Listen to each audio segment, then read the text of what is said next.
2023년이 오늘 마지막으로 전무입니다. 내일이면 새로운 2024년 새해가 됩니다. 새해가 오기 때문에 세상은 계속해서 되는 것 같지만 우리의 인생의 날은 그렇지 않습니다. 하나님께서 정하신 우리의 날은 점점 가까워오고 있습니다. 그래서 2023년을 보내면서 우리의 날이 짧아지기 때문에 아쉬운 마음도 있지만, 그러나 2024년도 새해 또 우리의 남은 인생 우리가 어떻게 살아야 될지 다시 생각해야 되는 그런 지혜가 필요한 그런 시기라고 생각합니다. 어떤 사람은 사람이 죽으면 그것으로 끝이라고 생각합니다. 이런 사람들에게 남은 인생을 어떻게 하면서 사는 것이 지혜일까요?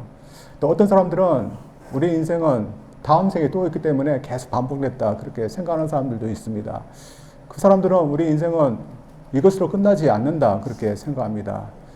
그런 사람들에게는 남은 인생 어떻게 보는 것이 지혜일까요? 만약 우리에게 또 다른 기회가 주어진다면 우리는 지금 남은 인생에 대해서 급격할 필요가 없습니다. 왜냐하면 지금 못하는 거 다음 생에 잘하면 되기 때문입니다. 그런데 성경은 우리 인생은 오직 한 번만 주어진다고 말하고 있습니다. 그래서 남아있는 인생 우리가 잘 살아야 되는 것입니다. 그렇다면 어떻게 하면 우리가 잘하는 것이 인생을 잘 사는 것일까요? 디모데에게 바울이 권면하는 말씀을 통해서 우리가 한번 보기를 원합니다. 먼저는 하나님 말씀에 신실하게 사는 것이 인생을 잘 사는 것이라고 말씀하고 있습니다. 제가 갑자기 디모데 후서를 말씀을 전하기 때문에 디모데가 누구고 디모데 후서가 뭔지 잘 모르는 분들도 있을 수 있습니다. 그러나 여러분이 짐작할 수 있듯이 바울 사도가 디모데에게 보낸 서신입니다. 디모데는 바울이 2차 선교 전도 중에 만났던 그런 사람이었고, 또한 그의 제자, 그의 동력자, 또한 그의 아들 같은 그런 사람이었습니다. 어떻게 보면 그는 그의 선교 여행의 열매라고 할 수 있습니다. 그가 1차 여행 때 디모데가 살던 그 지역에서 그의 죽음을 받던 그런 일이 있었습니다. 복음을 전했는데 그 지역에 있는 사람들이 돌변해서 그에게 돌을 던져서 그의 죽게 하는 그런 일이 있었습니다. 하나님의 은혜로 다행히 살았지만 굉장히 고통스러운 일이었고, 또한 복음을 전했는데 도리어 돌을 던져서 죽이려 했던 사람들로 인해서 굉장히 마음의 상처와 또한 배신감을 느꼈던 그런 일이었습니다. 근데 그 지역에서 하나님께서 그에게 귀한 사람을 붙여주셨습니다. 그 사람이 바로 디모데였습니다. 디모데는 그와 항상 같이 하면서 선교 여행을 도왔고, 또한 후에는 그가 없을 때 그를 이어서 복음의 사역자로 계속 일을 했었습니다. 근데 같이 다녔던 이 디모데에게 오늘 바울이 편지를 보내는 겁니다. 왜 보냈던 것일까요? 그는 로마 감옥에 툭 되었기 때문입니다. 같이 있고 싶지만 스승의 뜻에 따라서 디모데는 에베소라는 곳에서 있었습니다. 에베소에는 교회가 있는데 그가 3년 동안 눈물과 고생과 또한 기도를 통해서 가르쳐서 세웠던 교회가 있었습니다. 그러나 그 지역에는 아데미 신전이 있었고, 또한 많은 마술사들, 그리고 우상 숭배하는 자들이 있었던 영적으로 굉장히 힘든 곳이었습니다. 그런데 그곳에 바울을 대신해서 교회를 돌보고 목회를 하고 있었습니다. 참 얼마나 힘들었을까요? 또한 그는 젊은 사람이었습니다. 그래서 젊다는 이유로 그를 무시하는 사람도 있었고, 또한 이단 사상을 갖고 있는 사람들에 의해서 많은 도전과 또한 방해를 받았습니다. 그래서 그가 이런 지역에서 하나님의 말씀을 가르치고 또한 전하는 일을 했을 때 너무나 많이 지쳤고 낙심이 되는 일이 있었습니다. 그래서 오늘 본 말씀을 보면 그가 많이 지쳐 있다는 것을 알 수 있습니다. 스승이었던 바울이 한번 찾아왔으면 좋겠는데 로마 감옥에 있기 때문에 찾아올 수가 없습니다. 그런데 로마 감옥에서 스승이 편지를 보내온 것이었습니다. 참 힘든 때 받았던 편지이기 때문에 얼마나 그가 기뻤을까요? 로마의 감옥에 있던 이 스승이었던 바울이 디모데에게 무슨 말을 했을까요? 특별히 오늘 본 말씀은 마지막으로 그가 편지를 썼던 것입니다. 그래서 이 편지를 쓰고 난 후에 얼마 안 해서 그는 로마강에서 순교를 하게 됐습니다. 참 그가 비참하게 지금 있는 곳인데 그가 어떤 잘못을 해서 감옥에 갇힌 것이 아니었습니다. 순전히 복음을 전했다는 이유 때문이었습니다. 복음을 전한 결과 지금 로마 감옥에 갇히고 죽게 된 것이었습니다. 따라서 여러분 같으면 지금 같은 길을 가고 있는 후배에게 여러분 뭐라고 권면하겠습니까? 나는 지금 비록 감옥에 갇혀서 이렇게 비참한 곳에 있지만 디모데 너는 그렇게 하지 마라. 그렇게 하겠습니까? 나같이 고생하지 말고 다른 일을 하라. 그렇게 권면하겠습니까? 디모데에게 바울은 복음을 위해서 고난을 감당하라. 그리고 복음을 위해서 주어진 그 임무 끝까지 책임지고 감당하라. 이런 권면을 오히려 하고 있습니다. 자, 우리가 디모데를 생각하면 인간으로 보면 이런 권면이 너무하다 할 수 있습니다. 왜냐하면 디모데 똑같은 길을 갈 수 있기 때문입니다. 로마 감옥이 얼마나 힘든 곳인가 하면 빛이 들어오지 않는 그런 땅 속에 있는 그런 감옥이었습니다. 그 속에서 그는 비참하게 있는 것입니다. 그의 나이가 한 50이 넘었습니다. 아직 60이 되지 않은 나이였습니다. 당시 나이로는 많다 할 수 있지만 오늘날 같으면 아주 젊은 나이입니다. 한창 일할 수 있는 나이인데 그곳에서 나오지 못하고 죽게 됩니다. 그렇다면 참 이런 권면 못할 겁니다. 대신에 나같이 하지 말라 그런 권면을 하게 했을 것입니다. 그러나 복음을 위해서라면 그렇게 하라는 겁니다. 그래서 복음을 전하다가 어려움이 있어도 감당하고 또한 복음을 위해서라면 끝까지 충성하라 이런 권면을 하고 있습니다. 따라서 바울처럼 그런 끝까지 자신에게 주어진 책무를 감당해야 했습니다. 참 그가 복음을 전하다가 지금 낙심하고 의기소침하고 있고 복음에 대해서 약간 부끄러워하고 있는 상태인데 스승이 이런 권면의 말씀을 했을 때 디모데가 어떻게 했을까요? 참 어떻게 보면 참 양심에 가책이 있었을지도 모릅니다. 또한 자신이 하고 있는 일이 얼마나 중요한 일인지 다시 한번 깨닫게 됐을 겁니다. 그래서 그는 다시 힘을 내어서 자신의 남은 인생 복음의 사역자로서 그는 충성해야 할 것입니다. 바울 사도의 권면은 우리도 우리의 남은 시간 복음을 전하고 복음에 따라서 살아야 된다고 권면하고 있는데 왜 우리가 남은 인생 복음을 위해서 살아야 되고 또 복음에 충성해야 되는 이유가 무엇일까요?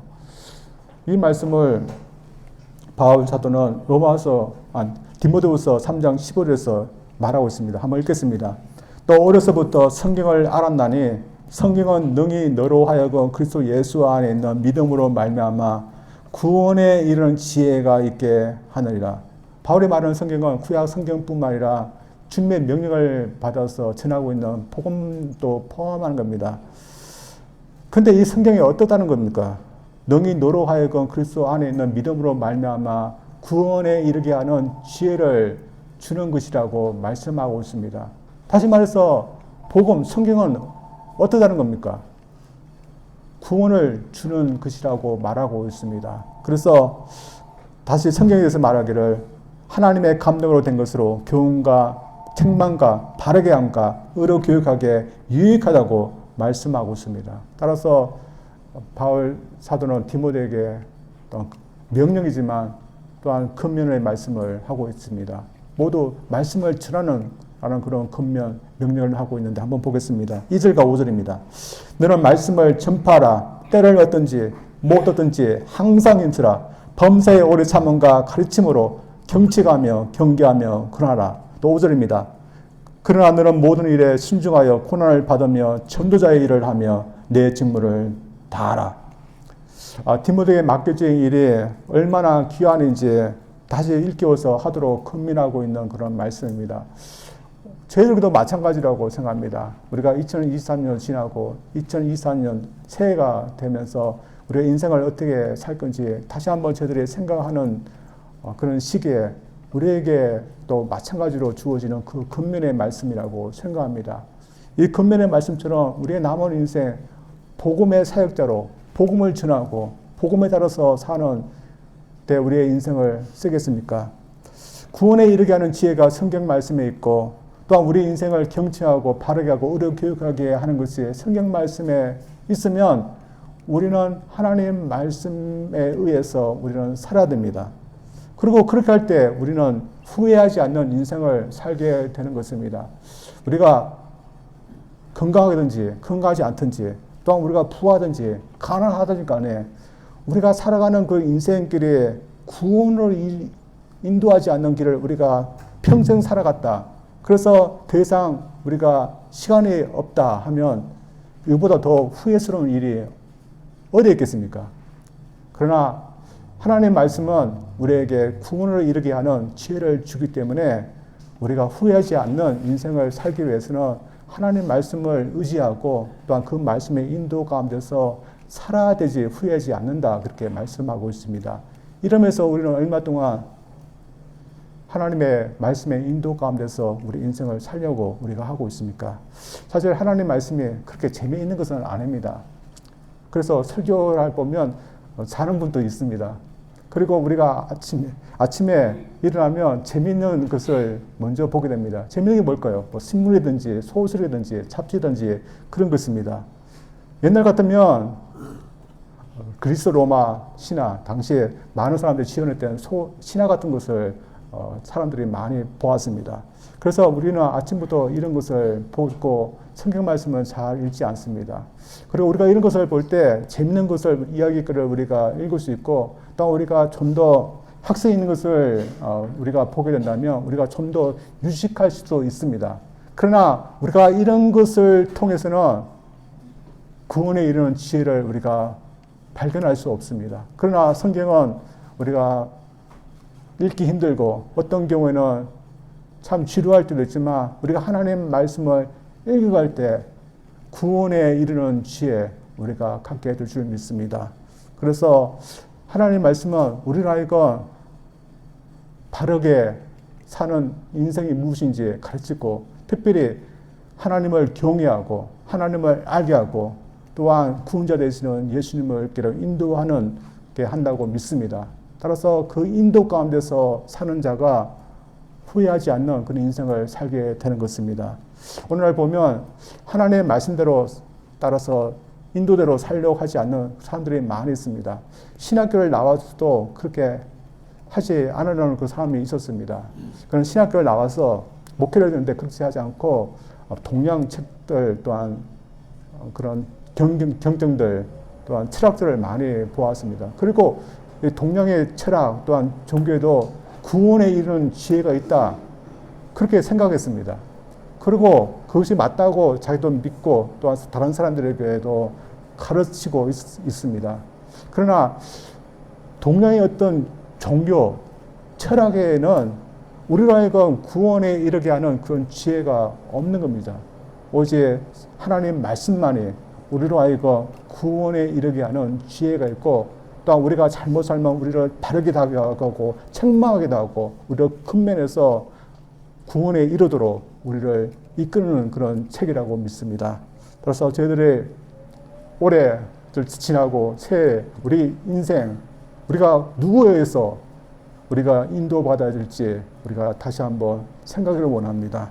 그래서 저희들 새해는 저들이 하나님의 인도 속에서 저들이 살기를 원합니다. 그래서 새해는 여러분 하나님 말씀을 더 읽기를 원합니다. 더 묵상하고 또한 그래서 하나님 말씀을 배우고 또 가르칠 수 있는 분이라면 더 부지런히 가르쳐서 하나님의 말씀 속에서 우리가 인도 속에서 한 해 또 우리 나머지 인생을 살는 그런 후회 없는 우리 삶 살기를 주님 이름으로 축원드립니다.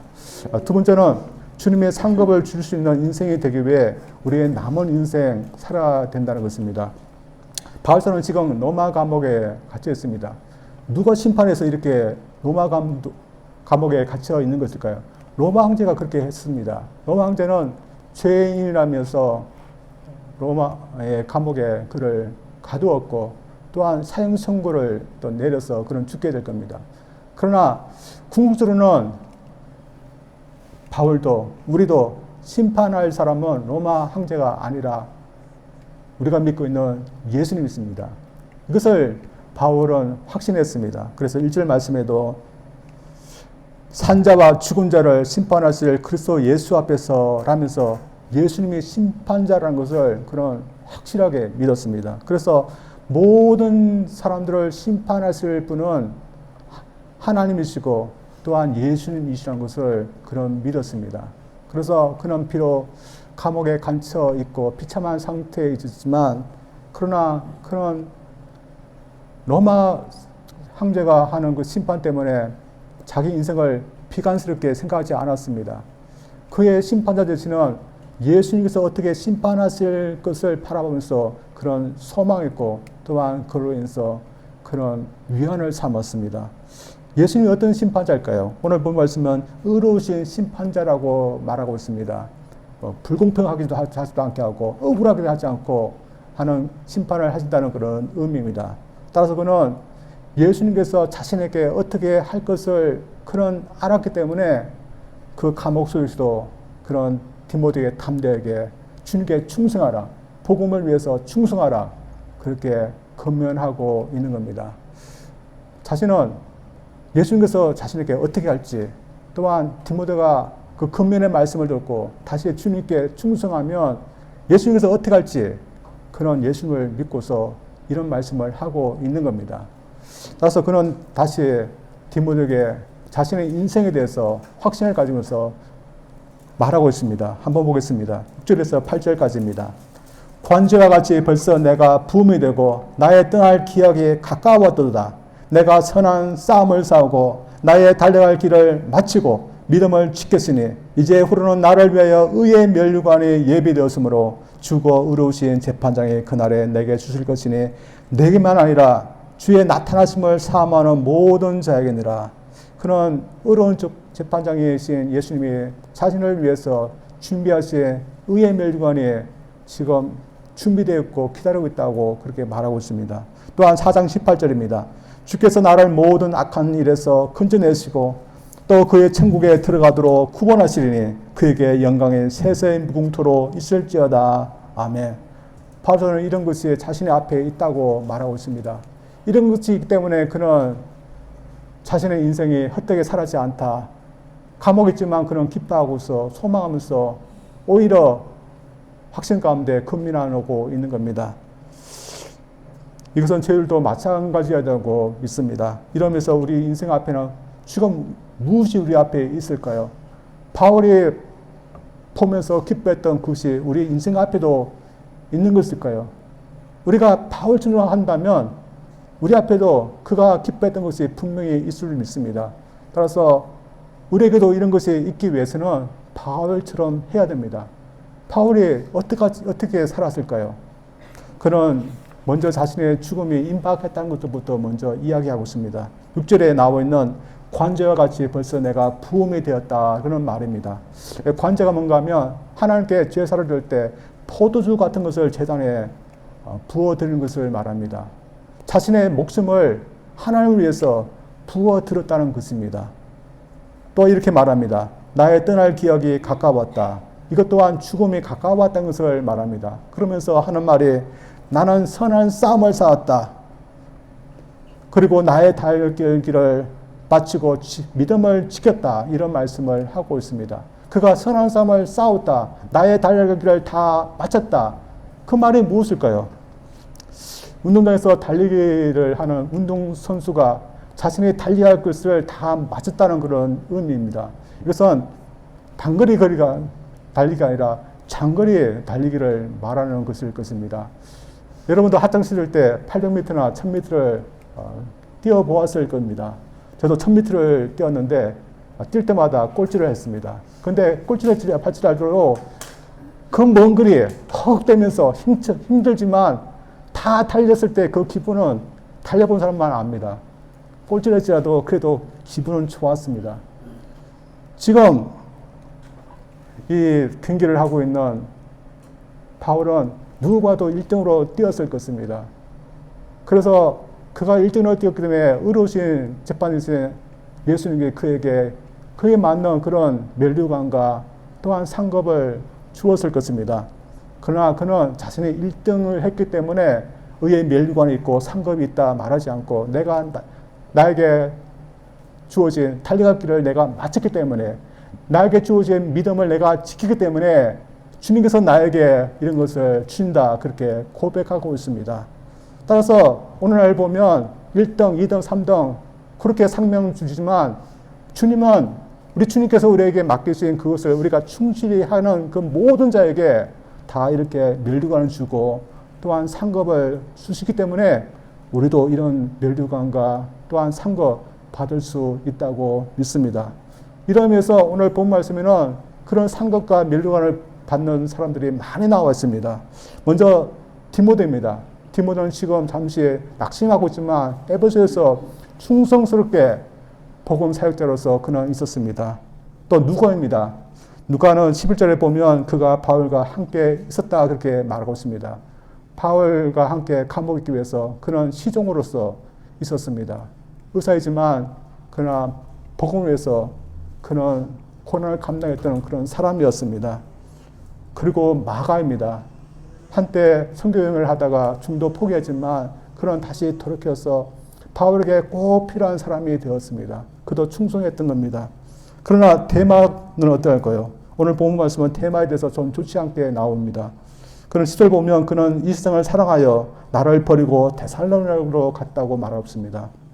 데마는 골로새서와 빌레몬서를 보면 바울의 통역자로 나옵니다. 신실한 통역자였습니다. 근데 5년 후에 바울이 2차로 로마 감옥에 투옥됐을 때 그를 버리고 세상을 사랑해서 데살로니가로 갔다고 말하고 있습니다. 그가 왜 바울을 버렸는지 또한 그가 돌이켰는지는 모르겠습니다. 그러나 그가 세상을 사랑해서 떠난 것으로 끝났다면 그는 어떻게 되었을까요? 분명히 그는 나중에 후회했을 것입니다.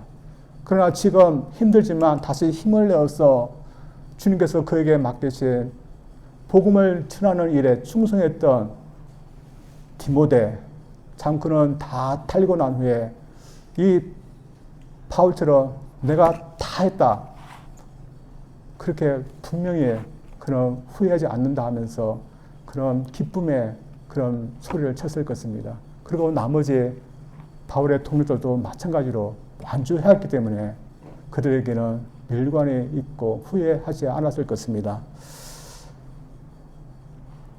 그러나 지금 이 바울이 우리에게 초청하는 이 삶이 과연 무엇일까요? 결국에는 의로운 재판장이신 예수님께서 보실 때 예수님께서 상을 줄 수 있는 그런 인생을 사는 것입니다. 여러분 볼 때 예수님이 과연 나를 볼 때 상급을 줄 수 있는 그런 인생을 내가 살고 있을까요?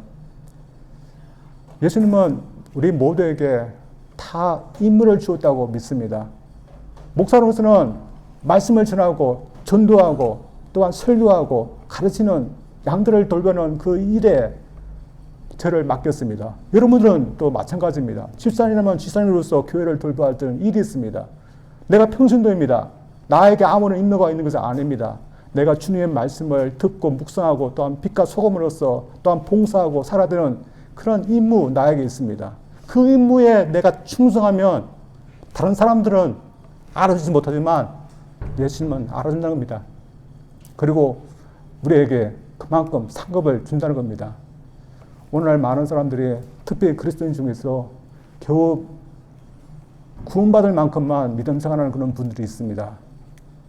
우리 교회는 그런 분들이 없지만 조금만 가면 있습니다. 우리가 그런 분들을 볼 때 좀 따뜻한 마음도 있고 또 얄미운 마음도 있습니다.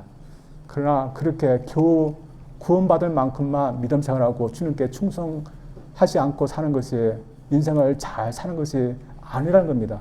힘들어도 고난이 있어도 주님 앞에 내가 맡은 거 충성하며 사는 것이 인생을 잘 살아가는 것이라고 우리에게 말씀하고 있습니다. 이러면서 저희들 그렇지 못한 사람들을 보면서 불화하지 마시고 오히려 주님을 바라보면서 내가 충성해야 되는 것을 보고 주님께 충성하면서 주님 앞에 설 수 있는, 그래서 우리에게는 면류관이 있고 상급이 있는 저희들 되기를 주님으로 축원드립니다. 저는 이 설교를 예전에 우리 이성한 지사님 장례 설교 때 했었습니다. 이성한 지사님 장례 때 제가 무슨 설교를 해야 될지 참 고민이 되다가 이 본문 말씀이 떠올랐습니다. 왜냐하면 여러분 이성한 지사님을 아시는 분들은 제가 왜 이 설교 본문을 선택했는지 아실 겁니다. 왜냐하면 그분은 생전에 살았을 때 참 말이 없는 그런 과묵한 분이었습니다. 그래서 주로 우리가 말을 해야 되고 그분은 듣기만 했습니다. 근데 그분은 누구보다도 예수님께 교회에 대해서 참으로 충성스러운 그런 분이었습니다. 그래서 예수님도 분명히 충성스럽게 보았을 그런 분이었습니다. 그래서 그분 장례식을 치르면서 이분을 보내야 되는 그런 마음 때문에 참 슬펐지만 이분이 자신에게 맡겨진 그런 사명을 감당하고 주님 앞에 후회스럽지 않게 주님 앞에 서서 주님 앞에 상급받는 그 모습을 볼 때 참 마음이 뭉클했던 그런 기억이 납니다. 저들도 우리 인생을 다 살고 난 후에 그런 모습으로 서야 됩니다. 오늘 본 말씀 보면 또 그렇지 않게 사는 사람들이 있습니다. 본문 이전에 보면 자기를 사랑하는 사람도 나오고 돈을 사랑하는 자도 나오고 쾌락을 하나님보다 더 사랑하는 자들도 나와 있습니다. 그러나 그렇게 하는 사람은 후회하게 되어 있습니다. 이렇게 사랑하면서 살았던 사람들 결국에는 아무것도 없는 겁니다. 도리어 심판자 되시는 재판장 되시는 예수님부터 엄한 책망과 또한 심판이 있을 겁니다. 이 해가 지나고 또한 다음 해가 되면 이런 사람들은 여전히 자신을 사랑하고 쾌락을 사랑하고 돈을 사랑하면서 살 겁니다. 저들 올해뿐만 아니라 다음에도 그렇지 않고 저들은 더욱더 주님께서 우리에게 맡기신 그 사명에 충성하기를 원합니다. 또한 이것을 알지 못하고 또 후회스러운 삶을 사는 사람들에게 우리는 복음을 전해서 그들도 후회하지 않는 인생을 살도록 저희들이 천하될 줄 믿습니다. 그래서 이번 해가 지나고 새해가 되면 더 많은 사람들이 복음의 말씀을 듣고 믿어서 후회하지 않는 그런 주님 앞에 충성할 수 있는 그런 삶 모두 사시기를 주님 이름으로 축원드립니다. 우리 기도합니다. 하나님 아버지 감사합니다. 우리가 이 인생 달리기와 같이 주님께서 우리에게 달려가라 하는 그런 것을 주셨고 특별히 복음을 위해서 저들 충성하라고 우리에게 각자에게 임무를 맡겨주신 거 저들 압니다. 우리 인생이 짧습니다. 짧은 인생이지만 주님께 충성하면서 우리 인생을 쓸 수 있는 지혜로운 저들 되게 하여 주시옵소서. 어느새 1년이 다 지났고 새해가 됐습니다. 그리고 우리 인생이 점점점 짧아지지만 그러나 우리에게 다시 한번 주님을 위해서 살 수 있는 충성할 수 있는 시간들을 주신 하나님 감사합니다. 우리가 이 인생 잘 쓰다가 주님 앞에 설 수 있도록 도와주시옵소서. 예수님 이름으로 기도했습니다. 아멘.